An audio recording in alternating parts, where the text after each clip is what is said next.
Na na na na na na na na. Hey hey.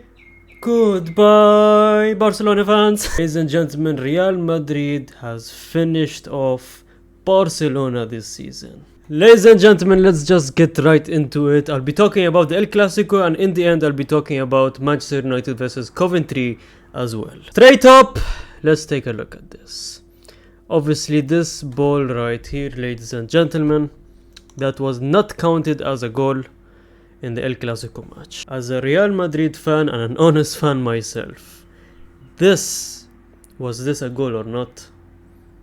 This was a goal in my opinion. Even as a Real Madrid fan, you can sit there and deny it all you want and pretend that this was not a goal, but this was, ladies and gentlemen, clearly a goal. If you guys want to take a look at it in a different angle, I mean, come on guys.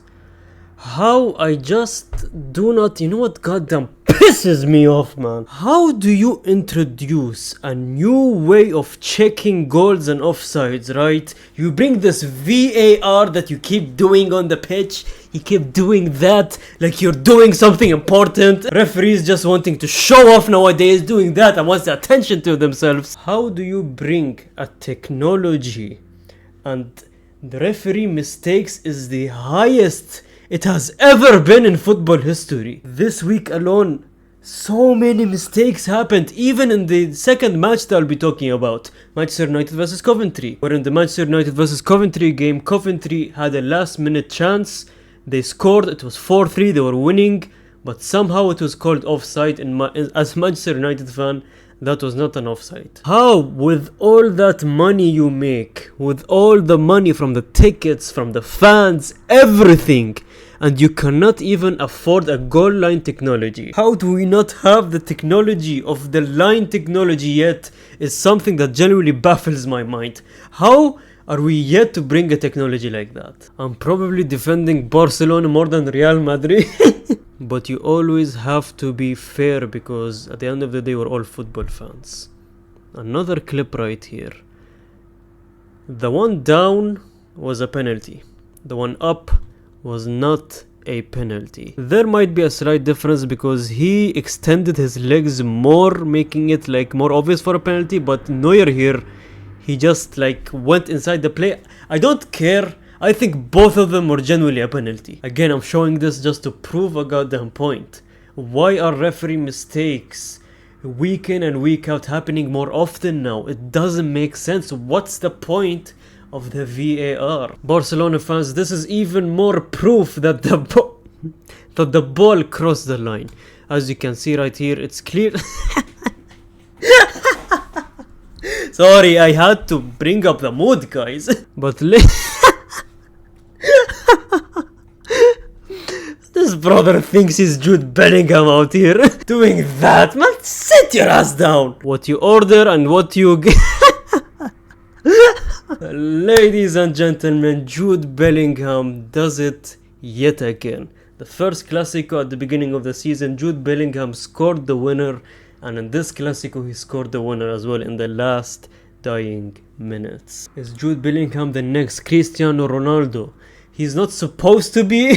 Guys, he's literally a midfielder, but at this point, probably because just like Cristiano Ronaldo, he owns Barcelona. And I'm going to be ending the video.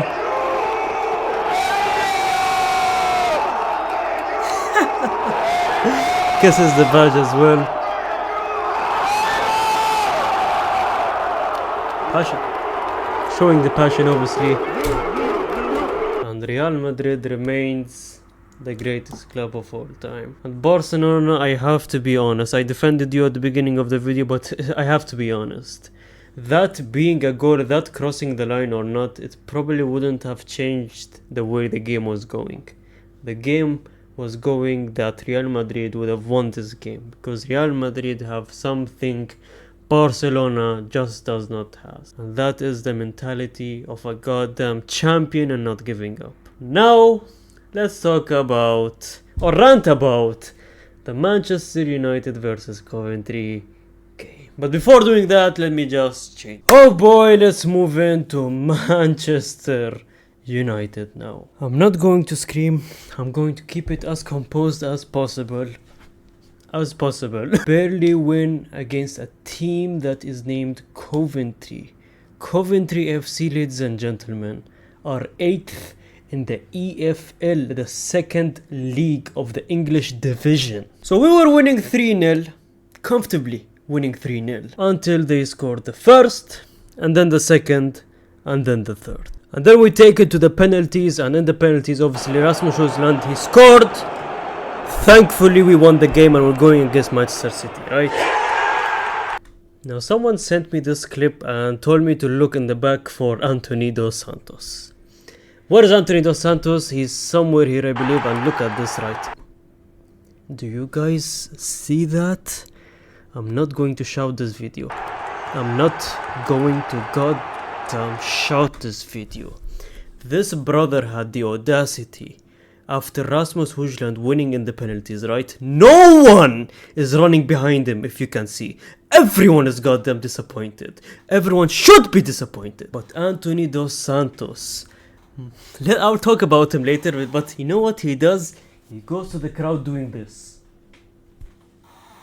Showing off like he won us the goddamn game. Showing us like he's been carrying us this entire goddamn season. How dare you even do that? When we were literally winning 3-0 and Ten Hag, the dumbass that he is, puts out Garnacho in the 65th minute instead of Anthony. And this right here is where our downfall goddamn started. It started with you, Anthony, coming inside the pitch, and then you go in the end of the penalty shootout doing this to the opposition, to Coventry FC. That's our goddamn value now, showing off, silencing Coventry FC. Ladies and gentlemen, I'll be completely honest, I did not know Coventry FC was even a football team before last night. Another thing that goddamn pissed me off, man. Rashford. Our best player, our senior of the team, our most experienced, and the guy we rely on in our team, the most experienced player in our team, Marcus Rashford, on 300,000 euros a week, by the way. Ladies and gentlemen, this brother is on 300,000 euros per week. If a player for my team is on 300,000 euros per week, that brother need to bring me a Ballon d'Or year in and year out. This brother not only needs to bring a Ballon d'Or to this team, a Champions League, an FA Cup, and a goddamn Premier League. Every goddamn season he's on that 300,000 euros in. You think that's enough to make me satisfied? This brother needs to bring a cure to goddamn cancer. Fourth thing that pissed me off, Rasmus Højlund. Why are you celebrating? Why are you goddamn celebrating there? What is there to celebrate about? The fact that no one even came up to him, no one even walked with Rasmus Højlund, no one even looked at the brother, and the brother was sat there alone doing this.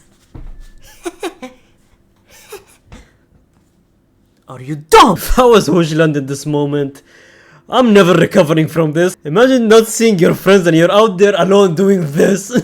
And the last thing that just generally pissed me off is this right here. So Coventry FC, obviously they got a last minute penalty to make it 3-3. Just looking at what happened 2 nights ago or a night ago between Manchester City and Chelsea, where that one went to VAR and it was considered as a non-penalty and a non-foul, and they did not consider a penalty for that, while literally in the same goddamn scenario they gave a penalty to Coventry FC. Same movement, same scenario, same everything, but one's a penalty, one is not. And we have this over here is McTominay having more goals than both Grealish, Doku, and Ederson and Guard. This is our value now, really. We're comparing our players to managers and goalkeepers and women. Come on guys, I had to cheer up the vibe somehow. Thank you guys for watching. What did you think of both the matches tonight? Drop a comment. I'll be looking at every single comment. But anyways, thank you guys so much for watching. And like the video, subscribe, comment down, and gracias, amigos.